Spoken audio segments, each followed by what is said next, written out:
আল্লাহ রাসূল একটা দৃষ্টান্ত দিয়ে কথা বলছেন। একটা সুরের একটা চিন্তা তিনি এই সুরের চিন্তা দিয়ে একটা আদি জীবন দেওয়া অসম্ভব, ঠিক ঈমান ছাড়া একটা মানুষ বেরোতে হয়।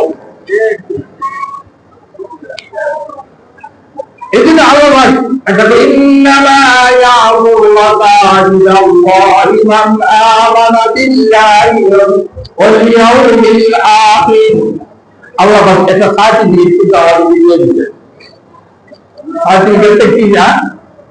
আমরা আমার ঈমান আছে কিনা আর নৈতিক বলতে পারবো না।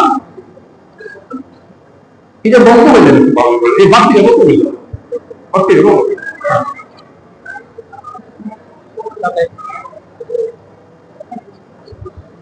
ভাই কেউ বলতে পারবো না। এখানে আমরা যারা আছি কেউ বলতে পারবো না আমার ঈমান আছে। কেউ বলতে পারবেন? আশা করি, আমি আশা করি যে আল্লাহ আমাকে ঈমান নসিব করছে, আমার ঈমান আশা, কিন্তু গ্যারান্টি দেওয়ার কেউ বলতে পারবো না আমার ঈমান। কিন্তু আল্লাহ আমার কিন্তু গ্যারান্টি চালাইছে। কি গ্যারান্টি চালাইছে? জগতের মানুষ দেখবে না, তোমরা যারা আমার ঘর দুনিয়াতে বানাও, তোমরা যারা আমার ঘর দুনিয়াতে আমার তোমার হালাল রুজি দিয়া যারা নাকি তোমার এই ঘরটাকে বানাইছো, তো আমি খোদা তোমাদেরকে একটা গ্যারান্টি দিয়ে বলছি, তোমরা মুমিন, তোমরা ঈমানদার। দেখো আলহামদুলিল্লাহ বলেন না, কি বলতে আলহামদুলিল্লাহ বলেন না? আরে আমার ঈমান আছে, আল্লাহ বাকি গ্যারান্টি দিতেছে।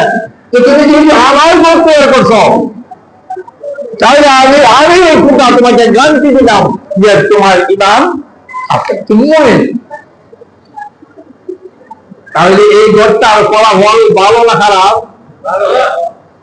ভালো।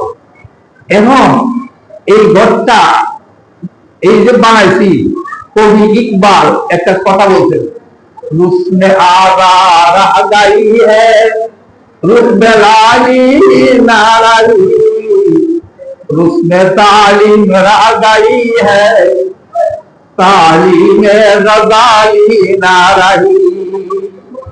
ও ভাই কথা খুব মনোযোগ সহকারে বুঝতে হবে আমার কথাগুলো। কবি ইকবাল বলতেছেন, রুসমে আলা রহ গই হ্যায় রুসমে লালি নারাই। এই জগতের মানুষ আবার তো দুনিয়াতে আছে, কি বলতো আবার আছে না, আছে না? কিন্তু হজরত বিলাল রাদিয়াল্লাহু তাআলা আযান দিলে তার এই আযানের মধ্যে যে রূহ ছিল, সেই রূহকে মানা যায়।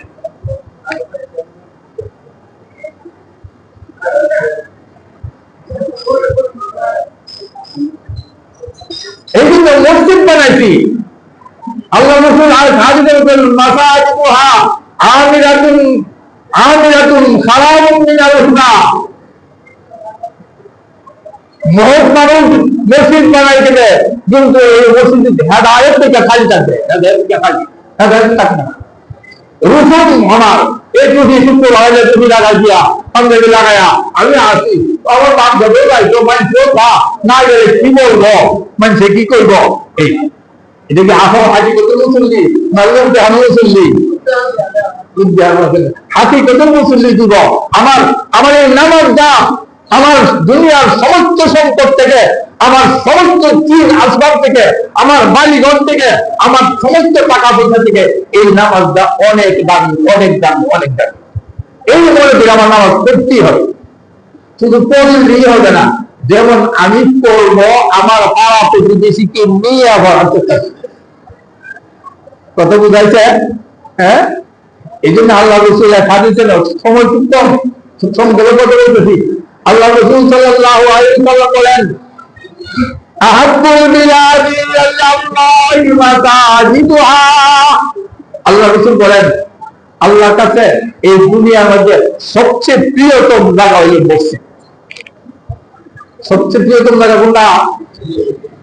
এই মসজিদটা এবারে একটা কথা বলছে না, হ্যাঁ, নিয়েছে না, এখানে হযরত ইব্রাহিম আলাইহিস সালামের এই নিক্ষেপ করার যে কোনো একটা কামকে এখানে করছে,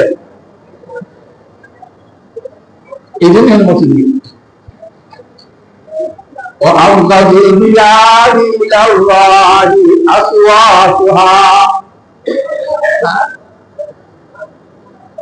আর সবচেয়ে নিকৃষ্ট জায়গা বাজার বানাইবার জন্য বলছে, মসজিদ জীবন বানাইবার কথা বলছে, বাজারও বানাইবার কথা বলছে না, কিন্তু এরপরও মসজিদ উৎকৃষ্ট জায়গা আর বাজারটা হলো নিকৃষ্ট জায়গা।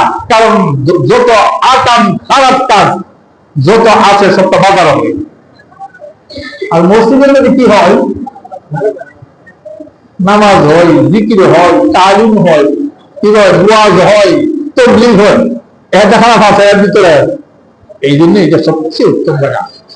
এই জন্য আল্লাহ আয়েশা রাদিয়াল্লাহু তাআলা আনহার কাছ থেকে বলেছেন, আমার রাসূলুল্লাহ সাল্লাল্লাহু আলাইহি ওয়াসাল্লাম বানাই মসজিদ তিদুমুর। আল্লাহ রাসূল হযরত আয়েশা রাদিয়াল্লাহু তাআলা আনহা বলেন যে আল্লাহ রাসূল আমাদেরকে আদেশ দিয়েছেন প্রত্যেকটি পাড়ায় দূর অর্থ বাড়ি, দূরত্ব বাড়ি হোক, দূরত্ব পাড়া হোক, দুটো অর্থ। এখানে আল্লাহ রাসূলের কথাই কিন্তু একটা কথা, এর ভিতরে অনেক অর্থ আছে।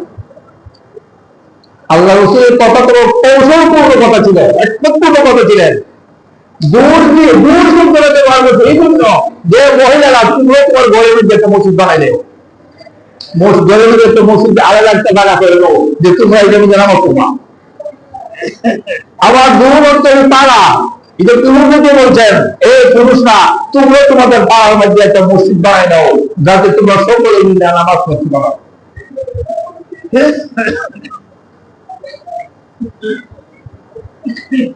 ইমাম শাফি রাহমাতুল্লাহ আলাইহি তার মাযহাবের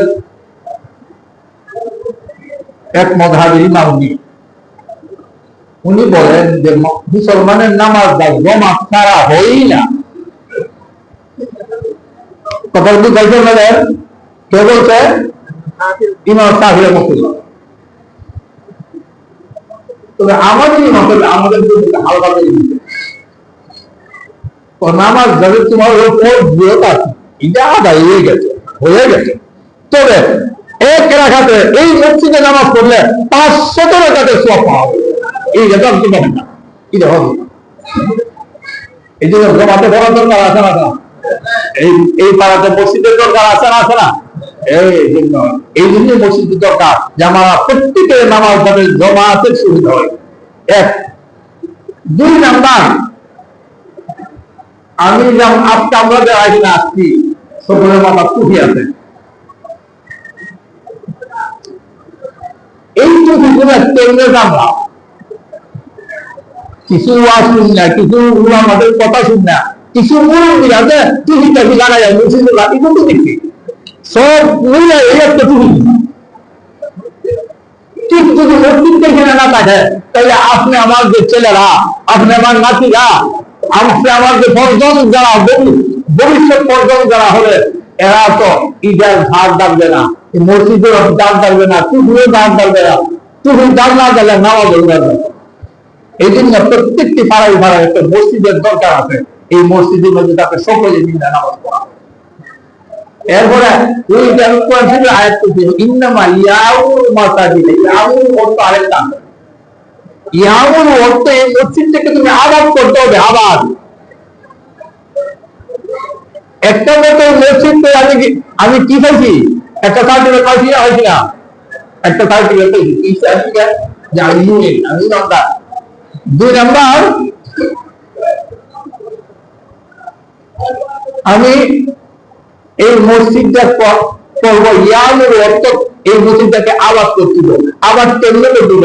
এই আবাদ করার জন্য উলামা ইকরাম যাবে আপনাকে ডাকতে আনে, এই যে আবাদ দাওয়াত ও তাবলীগের কাজ, এটা একটা আবাদ, জিকিরের মসজিদ চালায়, এটা একটা আবাদ। এরকম ইসলামের যত শাখা প্রশাখা আছে কোনো কিছু মনে করতে নাই, প্রত্যেকটাই ইসলামের জন্য উপকারী। এই জন্য প্রত্যেকটি কাজ যাতে আমার এই মসজিদের মধ্যে চলতে পারে। ইনশাআল্লাহ আমরা যে মসজিদ করছি এই মসজিদে মিলে এই সমস্ত কাজ করতে রাজি আসিনি, কমপক্ষে আমরা এই মসজিদের মধ্যে একটা তালিম করি এবং গাস্ত করি এবং প্রত্যেক সপ্তাহে যাতে আমরা একটা গাস্ত হই। এটা রাজি আছেন তো সকলে?